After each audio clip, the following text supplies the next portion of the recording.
여러분 안녕하십니까. 코로나19 통합 뉴스룸 시작합니다.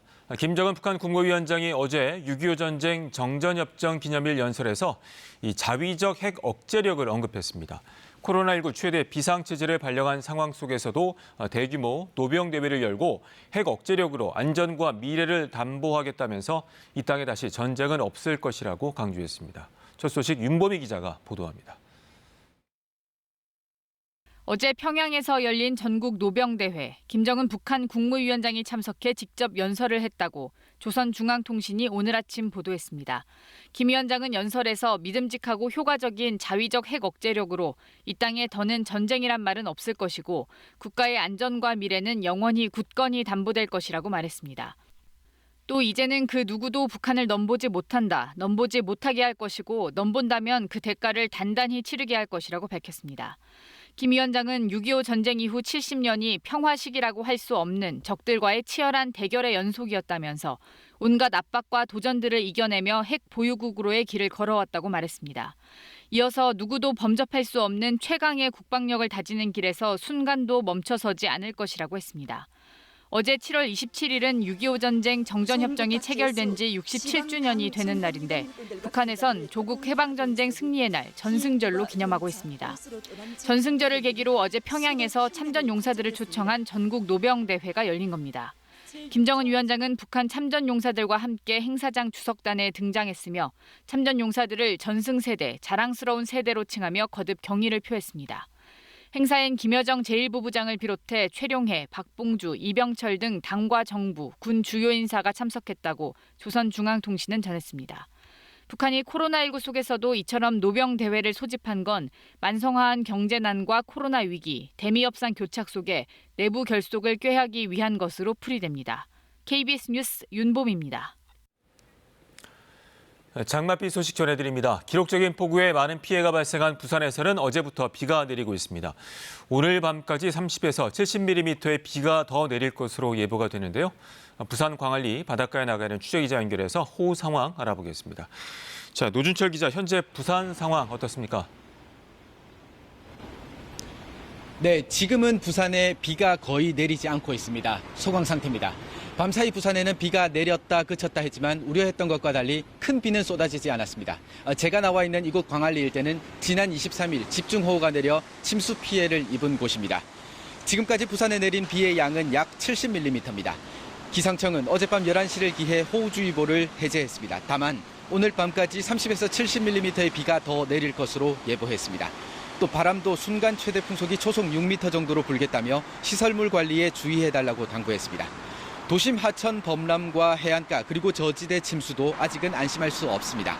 오늘 만조 시각은 오후 2시 41분입니다. 현재 부산에서는 금정 영락 굴다리, 기장 지하차도, 동구 55 보급창 일대 도로, 남구 고동골로 등 도로 4곳이 여전히 통제 중입니다. 부산에서는 지난 폭우 때 갑자기 불어난 물에 지하차도에서 인명피해까지 났는데요. 물이 차오르면 지하차도를 우회하는 게 좋습니다. 또 부산은 긴 장마와 잦은 집중호우로 지반이 많이 약해져 있는 상태입니다. 산사태나 축대 붕괴 등에 대비하고 사고 발생 시 관할 지자체에 신속히 신고해야 합니다. 지금까지 부산 광안리에서 KBS 뉴스 노준철입니다. 지금의 비가 소강 상태를 보이는 곳이 많은데요. 하지만 오늘 밤부터 충청과 남부지방에 많은 비가 내릴 것으로 보입니다. 시간당 30mm의 폭우도 예상됩니다. 기상센터 연결해서 집중호우 전망 알아보겠습니다. 자, 이설아 캐스터, 언제부터 다시 빗줄기가 굵어질까요?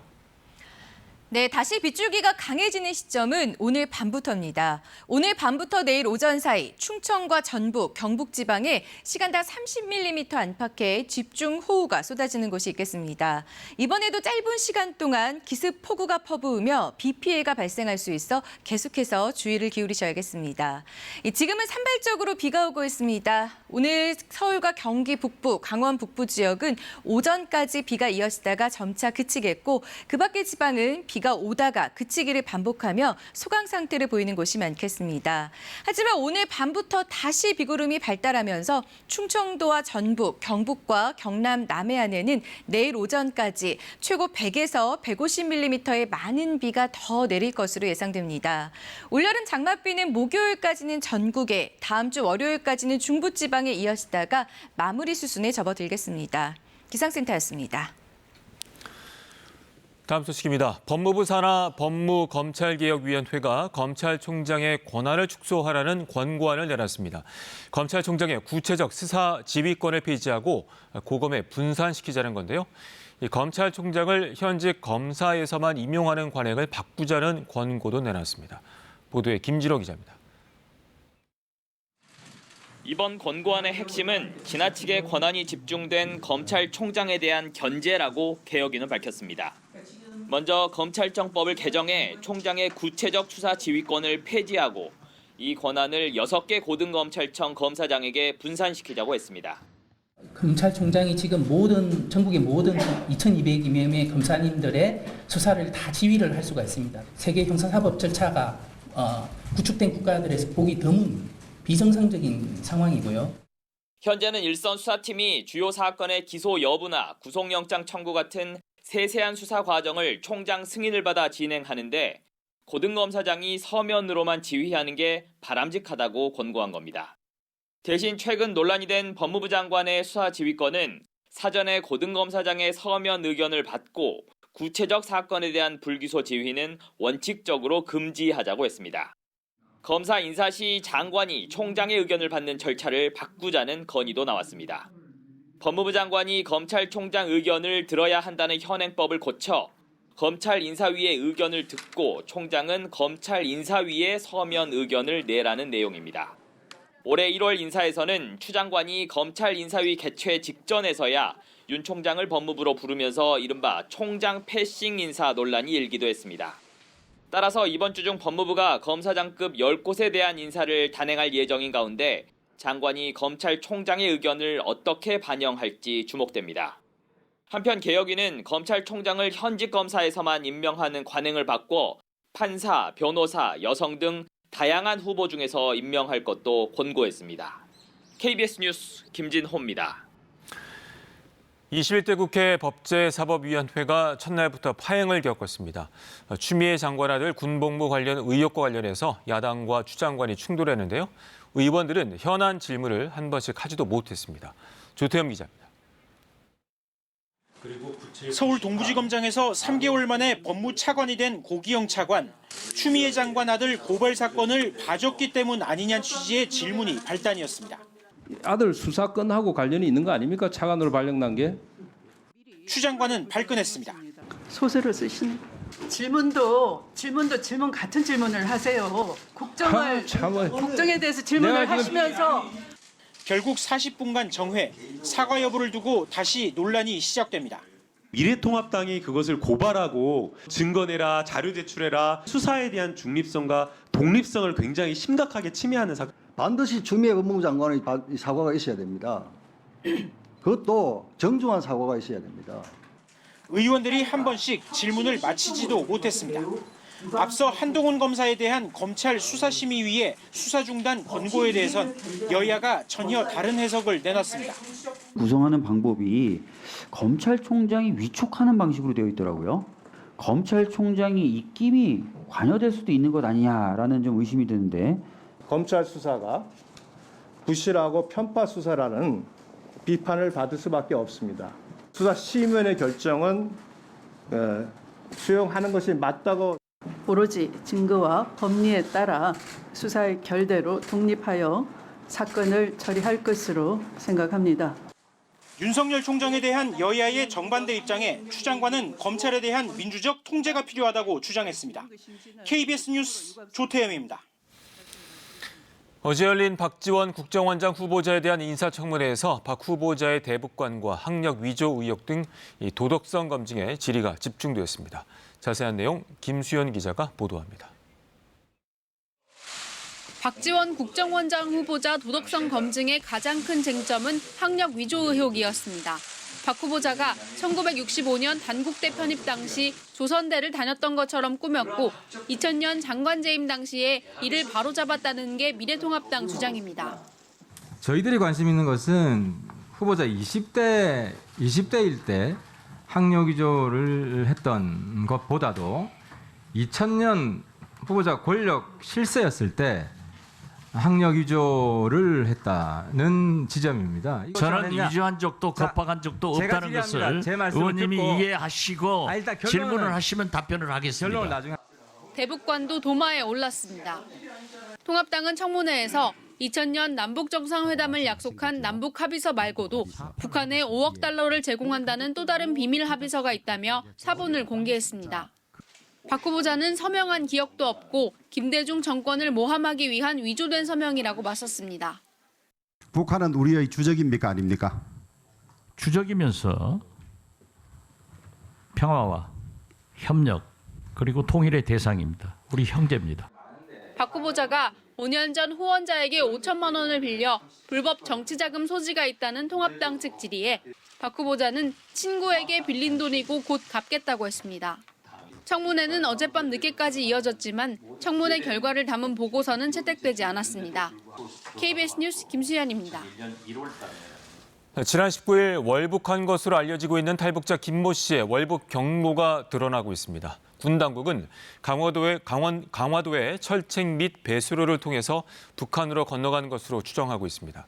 이 배수로 주변에서는 김 씨의 가방도 발견됐습니다. 지영철 기자가 현장에 다녀왔습니다. 강화도 북쪽, 한강을 건너면 바로 북한인 곳. 강 쪽으로 출입을 막기 위한 철책이 2중 3중으로 설치돼 있습니다. 철책 및 물길이 강으로 이어지는 곳에는 배수로가 있습니다.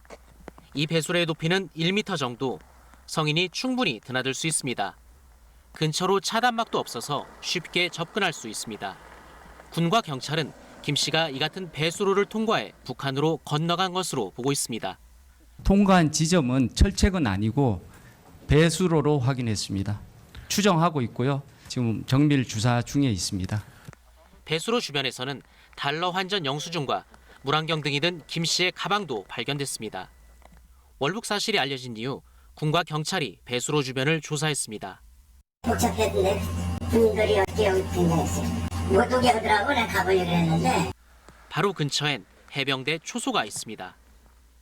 이 군사시설이라 촬영이 제한돼서 이 내부를 자세하게 보여드릴 수는 없지만 이 현장에서 살펴보면 이 배수로를 통과하면 한강까지는 불과 몇 발자국 거리입니다. 안에는 쇠창살이 설치돼 있지만 당시 재기능을 했는지 김 씨가 이를 어떻게 통과했는지는 조사가 진행 중입니다. 북쪽까지 직선거리는 약 3.5km, 물때만 잘 맞추면 헤엄쳐 건널 수 있습니다. 조리 간만에 이 물발이 무척 세. 해가 조리가 세기 때문에 조사 보면 가만히 이렇게 생각해요. 군과 경찰은 김 씨가 배수로를 통과한 시점을 비롯해 당시의 조류와 기상 상황에 대해서도 조사를 진행하고 있습니다. KBS 뉴스 지형철입니다. 탈북자 김 씨는 성폭행 혐의로 처벌을 받을 것으로 예상이 되자 치밀하게 월북을 준비해온 것으로 드러났습니다. 경찰은 월북한 뒤에야 출국 금지와 구속영장을 신청했는데요. 이 탈북자 관리도 소홀한 것으로 드러났습니다. 이어서 박효인 기자입니다. 김 씨가 성폭행 혐의로 경찰 조사를 받은 건 지난달 12일. 국과수가 피해자의 몸에서 김 씨의 DNA가 나왔다고 지난 4일 통보하자 불구속 입건됐습니다.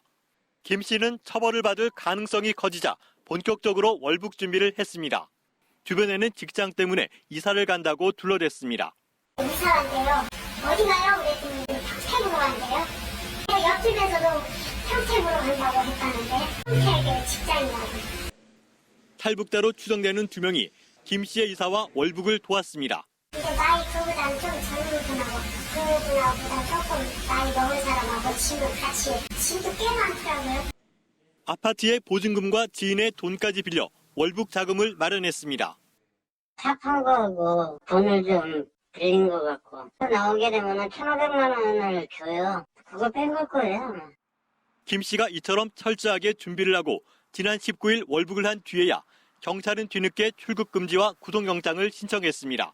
증거인멸이라든가 도주 우려가 낮다라고 판단을 한 거예요. 그리고 초범이고. 한 탈북민 유튜버는 김 씨가 월북하기 직전인 지난 18일 경찰에 신고했다고 주장하지만 경찰은 월북 내용이 없었다고 반박합니다.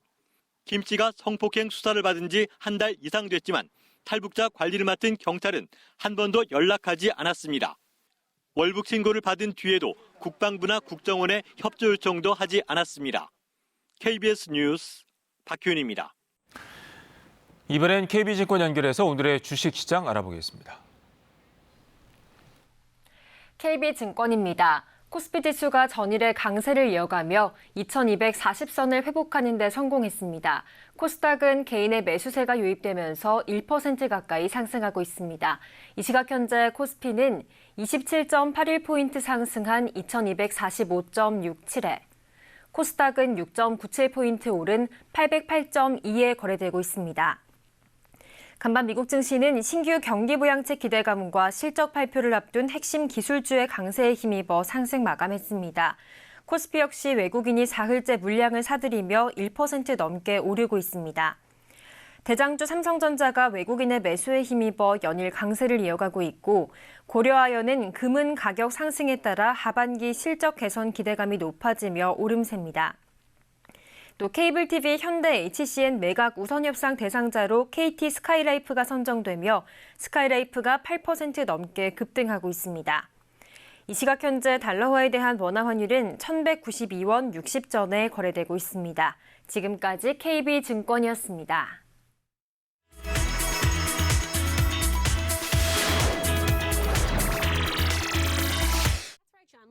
미국 정부가 코로나19 백신 개발을 독려하고 있는데요. 백신이 승인된다고 해도 실제 접종이 이루어지기까지 해결해야 할 일이 많습니다. 백신이 나오면 누구를 먼저 접종해야 하느냐부터 정해야 합니다. 의료진을 먼저 접종하겠지만 예를 들어 우선순위 명단에 교사는 어디에 위치해야 할지 등 다양한 논의가 필요합니다. But clearly the vulnerable are going to be, if not the top priority, one of the top priorities. 백신을 확보하는 일도 중요하지만 신속하게 모든 사람을 접종할 수 있도록 준비가 필요합니다. 미국 정부는 접종을 2번 하기로 계획하고 있기 때문에 주사기와 주사바늘도 충분히 확보해야 합니다. 350 million people, we're looking at, a total of 700 million syringes. 전문가들은 코로나19의 확산을 늦추기 위해 미국민에게 충분히 접종하기 위해서는 1년 정도 걸릴 것으로 예상합니다. 인공 심폐 장치인 에크모를 탑재한 에크모 구급차가 중증 환자들의 생명을 구하고 있습니다. 에크모를 단 채 환자를 후송하는 에크모 구급차. 환자의 몸 밖으로 혈액을 빼낸 뒤 산소를 직접 공급해 폐 기능을 대체하는데요. 에크모를 장착한 코로나19 중증 환자 중 70% 이상이 에크모 덕분에 회복됐습니다. 에크모 구급차 덕분에 목숨을 구한 남성입니다. 크루즈선인 다이아몬드 프린세스에 탔다가 코로나19에 걸려 나가노현의 한 병원으로 옮겼는데요. 증상이 악화돼 에크모가 필요했지만 이 병원에는 에크모가 없어 결국 200km나 떨어진 다른 병원으로 옮겨야 했습니다. 이때 활약한 것이 바로 에크모 구급차입니다. もしエクモカーがなければ患者さんを搬送することは難しかったと思います。 이 남성은 에크모 치료를 받아 증상이 호전돼 지금은 스스로 걷고 식사도 할 정도로 회복됐습니다. 하지만 이 에크모 구급차는 한 대에 우리 돈으로 4억 원이 넘어 일본에도 몇 대밖에 없는데요. 일본 집중치료의학회는 전국 20곳에 에크모 구급차를 배치해달라고 일본 정부에 요청했습니다. 중국 남서부 윤난성의 장청현에서는 도심을 활보하는 코끼리 때문에 주민들이 불편을 겪고 있습니다. 오밤중 난데없이 나타난 코끼리를 보고 주행 중이던 운전자가 놀라 후진합니다.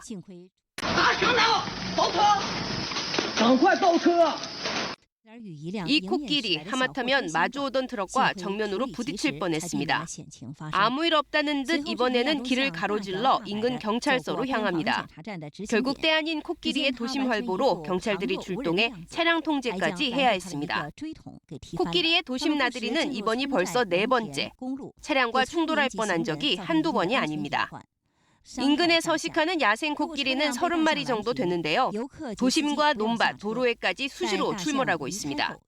보다 못한 윤난성 당국은 코끼리 감시단을 파견해 앱으로 주민들에게 코끼리 위치를 알려주고 있는데요.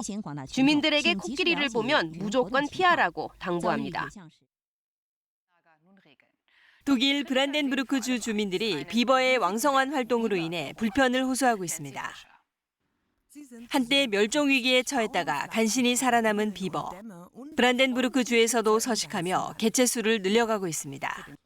그런데 이 때문에 주민들의 불편이 커지고 있습니다. 비버가 여기저기 파놓은 구멍 때문에 미끄러져 다칠 위험도 있고 쌓인 나뭇가지를 치우는 작업까지 해야 합니다. 그래도 비버를 제지할 방법은 많지 않습니다. 비버가 보호동물로 지정돼 있기 때문입니다. 얼마 전 관련 규정이 개정됐지만 복잡해지기만 했습니다. 포획하거나 사살해야 할 경우엔 일주일 전에 신청해야 하고 자격증이 있는 사람만이 실시할 수 있으며 자연보호구역에서는 이마저도 허용되지 않습니다. Aber es ist noch schlimmer geworden. Der Wust an Papier und an Auflagen ist mit der neuen Biberverordnung noch größer geworden.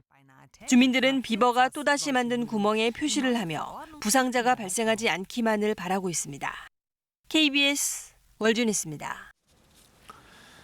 정부가 추진 중인 임대차 3법의 윤곽이 드러났습니다. 세입자 요구가 있으면 계약 기간을 한 번 더 늘려 4년으로 하고 임대료 인상률은 5% 이내에서 자치단체가 결정하도록 하는 방안입니다. 자세한 내용 이지윤 기자가 전해드립니다. 전셋값 상승세는 직장인 수요가 많거나 학군이 좋은 단지 위주로 두드러집니다. 이 아파트 단지의 경우 59제곱미터 전셋값이 한 달 새 5천만 원 올라 7억 원 선에 거래됐습니다. 올해 더 많이 올해 초에는 6억 4천, 3천 나왔고 없으니까 계속 가격은 일반적으로. 세입자들의 부담이 커질 수밖에 없어 정부가 10건 넘게 발의된 임대차 관련 법안을 압축해 속도감 있게 처리하기로 했습니다. 우선 기존 계약 2년에 한 번 더 연장할 수 있게 해 세입자의 최소 4년 거주를 보장하도록 하겠다는 겁니다. 계약이 남아있는 기존 세입자에도 소급 적용하는 방안이 유력합니다. 계약을 갱신할 땐 이전 임대료의 5% 안에서 자치단체가 자체적으로 인상폭을 정하도록 합니다. 전월세 상승폭이 큰 서울 등 수도권에선 5%보다 낮은 임대료 상한이 적용될 수 있습니다. 정부는 임대차 3법 시행을 앞두고 전월세 시장이 더 불안해졌다고 보고 빠른 법 통과를 국회에 주문했습니다. 지금도 좀 폭등 조짐이 좀 있어서 지금 빨리 통과시켜 주는 것이 시장에 어떤 시그널을 적절하게 보내는 것이다 이렇게 생각하고 있습니다. 정부는 이와 함께 집주인이 전월세를 놨던 집에 직접 들어가 살아야 할 경우 계약 갱신 요구를 거부할 수 있게 하는 등 보완 대책도 마련하기로 했습니다. 하지만 일부 집주인들은 사유재산권 침해라며 여전히 반발하고 있습니다. 또 야당의 반대 목소리도 작지 않아 일주일가량 남은 이번 임시국회에서 처리될 수 있을지는 아직 불투명합니다. KBS 뉴스 이지윤입니다. 중국이 코로나19로 외국인 입국을 사실상 막아왔는데요. 이르면 다음 달 초 문이 다시 열릴 전망입니다. 한국에 잠시 들어왔다가 발이 묶였던 유학생과 자영업자 등이 대상입니다. 베이징 최영은 특파원이 전해왔습니다. 중국에서 한방 화장품 등을 생산 판매하는 이 중소기업은 대표 책상이 수개월째 비어 있습니다. 잠깐 일 줄 알았던 귀국길이었는데 중국 정부의 외국인 입국 금지로 못 돌아오고 있기 때문입니다. 저뿐만 아니라 기술자가 들어가서 기술 지도를 해야 되는데 기술 지도를 할 수가 없는 거예요. 지난 3월 말 이후 사실상 막혔던 중국 입국이 재개될 전망입니다. 장하성 주중한국대사는 중국과 유학생, 취업자, 유효한 거류증이 있는 교민의 비자 발급에 합의했다고 밝혔습니다. 시점은 8월 초가 될 전망입니다. 중국이 특정 국가의 비자 제한을 완화한 것은 한국이 처음입니다. 기업인 신속통로, 이른바 패스트트랙으로 일부 입국이 허용되었지만 대상은 대기업과 협력업체 직원 위주였습니다. 베이징 한윤회는 코로나19 이후 중국에 입국하지 못한 한국인이 7만 명이 넘는 것으로 추산하고 있습니다. 이번 계기로 해서 교민들의 비자가 코로나19 이전의 상태로 조속히 회복되었으면 좋겠습니다. 하지만 당장 본격적인 입국은 어려울 전망입니다. 현재 양국으로 가는 항공편이 주당 14편으로 크게 줄어 비자가 있어도 항공편 구하는데 또 다른 어려움을 겪기 때문입니다. 비자 발급이 재개되면 항공편 수요가 늘어나는 만큼 중국과 증편 문제도 계속 협의할 수 있을 것으로 대사관 측은 전망했습니다. 베이징에서 KBS 뉴스 최영은입니다. 가습기 살균제 피해 실태를 조사하고 있는 사회적 참사 특별조사위원회가 피해 규모를 추산한 수치를 발표했습니다. 피해자가 67만 명에 이를 거라는 추정치인데요. 그동안 실제 피해 신고를 한 사람의 100배나 되는 규모입니다. 전현우 기자입니다. 가습기 살균제 참사가 세상에 알려진 지 9년. 피해자들의 고통은 여전합니다. 저녁에 먹어야 되고 자기 전에 수면을 위해서 먹는 약인데 이 약을 먹고는 잘 자야 2시간입니다. 그래서 이 약을 먹고 4시쯤에 한 번 이 약을 더 먹습니다. 드러난 피해자가 많긴 하지만 빙산의 일각이라는 게 특별조사위원회의 진단입니다. 지난해 8월부터 6달 동안 5천 가구 15,000명을 대상으로 방문 조사한 결과 16%인 830가구가 가습기 살균제를 사용했고 건강 이상을 경험한 사람이 300여 명인 걸로 파악됐습니다.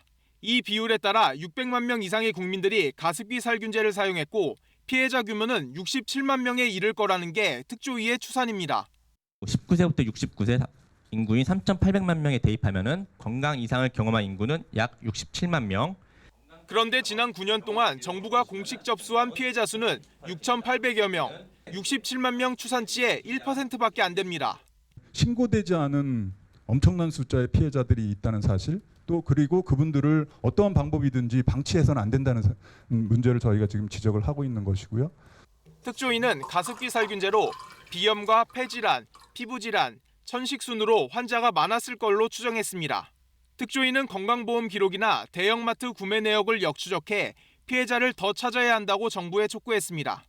환경부는 개인정보법을 위반하지 않는 선에서 피해자 지원과 찾기를 계속 이어가겠다고 밝혔습니다. KBS 뉴스 전현우입니다. 오늘 낮 동안에는 비가 쉬어가는 곳이 많겠습니다. 하지만 오늘 밤부터 다시 빗줄기가 강해집니다. 오늘 밤부터 충청도와 전북, 경북과 경남 남해안에 시간당 30mm 안팎의 장대비가 쏟아져 내일까지 최고 100에서 150mm의 많은 비가 내릴 것으로 예상됩니다. 비가 오는 동안에는 천둥, 번개도 치겠습니다. 오늘 낮 동안에는 비가 오락가락하면서 소강 상태를 보이는 곳이 많겠습니다. 낮 기온은 서울이 28도, 대구가 27도로 중부지방은 어제보다 1도에서 5도 높겠습니다. 바다의 물결은 남해 먼바다에서 3m까지 높게 일겠습니다. 올여름 장마는 다음 주면 마무리 수순에 접어들겠습니다.